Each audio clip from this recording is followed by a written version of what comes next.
பிரச்சனை கொடுக்குற ஒரு ஆளை அனுப்போம் சௌந்தர்யா ப்ரமோட் செய்யணும் அந்த ஒரு நபர் ரஞ்சித் சார். சௌந்தர்யா இங்க வருதுல ஓகே இல்ல. அடே அடே எதுக்குடா சௌந்தர்யாவை அந்த பக்கம் அனுப்புறீங்க? சௌந்தர்யா கேம் விளாடலையா?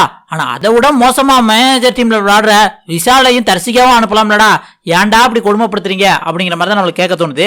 ஆக்சுவலி என்ன நடக்குது அப்படின்னம்னா, இந்த வேலையாட்கள் பக்கம் நாமினேஷன் ஜோன், அதுல இருந்து ஒருத்தவங்களை பஸ்ஸர் அடிச்ச உடனே மேனேஜர் சைடான நாமினேஷன் ஃப்ரீ ஜோனுக்கு அனுப்பணும். அதே மாதிரி நாமினேஷன் ஃப்ரீ ஜோன்ல இருக்க மேனேஜர் சைட்ல இருந்து நாமினேஷன் ஜோன்ல இருக்கிற தொழிலாளி பக்கம் ஒரு ஆளை அனுப்பணும். இதுதான் ரூலு. அதைத்தான் இங்க இப்ப பண்ணிக்கிட்டு இருக்காங்க. இது எப்படி அனுப்பணும் அப்படின்னு பாத்தீங்கன்னா, கிட்டத்தட்ட தொழிலாளில இருந்து மேனேஜர் பக்கம் அனுப்புறாங்க அப்படின்னு பாத்தீங்கன்னா, அவங்களுக்கு ப்ரொமோஷன் மாதிரி தான். தொழிலாளியா நல்லா வேலை பார்த்திருக்காங்க, அவங்கள அந்த பக்கம் அனுப்பணும் அப்படின்னம்னா அவங்களுக்கு ப்ரொமோஷன் கொடுத்து மேனேஜர் பதவி கொடுத்துட்டோம்னா அது நாமினேஷன் ஃப்ரீ ஜோன்.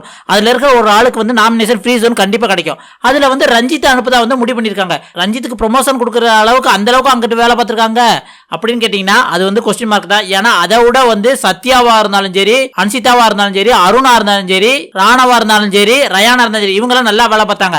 ஆனா ரஞ்சித் சார் ஒரே ஒரு வேலை தான் பார்த்தாரு. என்ன அப்படின்னா, ஜெஃப்ரிக்கு இன்ஃபார்ம் பண்ணாம ரெஸ்ட் ரூம் யூஸ் பண்ணதுக்கு தண்டனை கொடுத்ததுனால ரஞ்சித் சார் நிறைய நேரம் சைக்கிள் அனுப்புறாரு. அந்த ஒரு தண்டனைக்காக தான் அவர் வேலை செஞ்சாரு. எதுக்காக மேனேஜர் கொடுத்திருப்பாங்க அப்படின்னு நான் நினைக்கிறேன்னா, இவரை உள்ளுக்கு வச்சிருந்தோம் அப்படின்னா கேப்டன் சொல்லி மேனேஜர் சைட்ல இவரை மிஸ்யூஸ் பண்றதுக்கு வழி இருக்கு. அதனால அவர் ப்ரொமோஷன் கொடுத்து மேனேஜர் சைடே அனுப்பிச்சிட்டோம்னா நமக்கு இந்த பிரச்சனை இருக்காது அப்படிங்கிற மாதிரி தொழிலாளிகளோட கருத்தா இருக்கும். இதைத்தான் மேனேஜர் சைட்ல உள்ள ஜாக்லின் சொல்றாங்க.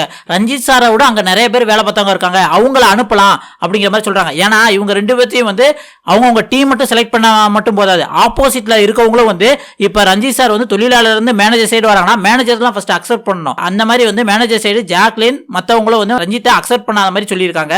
இதே மாதிரி மேனேஜர் சைட்ல இருந்து தொழிலாளி பக்கம் போறதுக்கு 3 பேர் கை தூக்குறாங்க. ஒன்னு முத்து, விஷால், சௌந்தர்யா.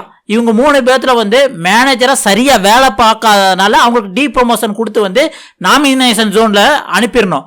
அப்படி அனுப்புறதுக்கு யார் தகுதி இருக்கா அப்படின்னு பாத்தீங்க அப்படின்னம்னா, எனக்கு தெரிஞ்சு விஷால் தான் அந்த சைடு போறதுக்கு கரெக்டான ஆளு. ஏன்னா தொழிலாளர்கள் பக்கம் போனா ஓப்பியும் அடிக்க முடியாது, எப்படினாலும் ஷிஃப்ட் கணக்குல மாத்தி சைக்கிள் அழுத்தலாம். அந்த வேலையாவது விஷால் பண்ணுவாரு அப்படின்னு தான் நம்ம எதிர்பார்க்கிறோம். ஆனா இங்க என்ன பண்றாங்க அப்படின்னு பாத்தீங்கன்னா, கேம சுவாரஸ்யம் படுத்ததுக்கு சௌந்தர்யா அல்லது முத்து அந்த பக்கம் போனா நல்லா இருக்கும். ஏன்னா இந்த யூனியன் பிரச்சனையில அப்படியே தொழிலாளர்கள் ஒத்துக்கிட்டாங்க. மேனேஜர் நாங்க செலக்ட் பண்ற ஆளுதான் அப்படின்னு சொல்லிட்டு அனுசிதாவை ஒத்துக்கிட்டாங்க. அனுசிதாவும் யூனியன் லீடரா இருந்து மேனேஜர்ஸ் என்ன சொன்னாலும் ஓகே ஓகே அப்படிங்கிற மாதிரி தான் சொல்றாங்க. அப்படி ஓகே ஓகேன்னு சொல்லிட்டா கேம் இன்ட்ரெஸ்டா போகாது அப்படின்னு தான் நம்மளுக்கு தோணுது. ஆனா அன்சிதா இந்த இடத்துல என்ன பண்றாங்க அப்படின்னு பாத்தீங்கன்னா, சௌந்தர்யா தொழிலாளியா வர்றது எங்களுக்கு விருப்பம் இல்ல, ஏன்னா அவங்க ஒர்க்கரை வேலை செய்ய விடாம பயங்கரமா பண்ணாங்க அப்படிங்கிற மாதிரி சொன்னாங்க. ஏமா அந்த ராணவ் ஹெல்மெட் போட மாட்டான் அப்படின்னு சொன்னதுக்கு அவங்க திரும்ப போட சொன்னது ஒரு குத்தமாமா? அந்த ஒரு விஷயத்த சொன்னது அவங்களுக்கு ரொம்ப டாமினேட்டா பண்ண மாதிரி இருக்கலாமா அப்படின்னு தான் நம்மளுக்கு கேட்க தோணுது. நீங்க என்ன நினைக்கிறீங்க? சௌந்தர்யா அந்த பக்கம் வந்தா உங்களுக்கு பிரச்சனை வந்துருமோன்னு பயப்படுறீங்க, அதனால ஓபி அடிக்கிற விஷால் அந்த மாதிரி யாராவது வந்தா உங்களுக்கு நல்லா இருக்கும் அப்படின்ட்டு அன்சிதா நினைக்கிறாங்கன்னு நினைக்கிறேன். அதுக்கு தான் சௌந்தர்யாவை தொழிலாளியா வரதுக்கு தடுக்கிறாங்க. இதே மாதிரி சத்யாவும் தடுக்கிறாப்ல. நீங்க என்ன நினைக்கிறீங்க? தொழிலாளியா உள்ள ரஞ்சித் மேனேஜரா ஆகிறது சரிதானா?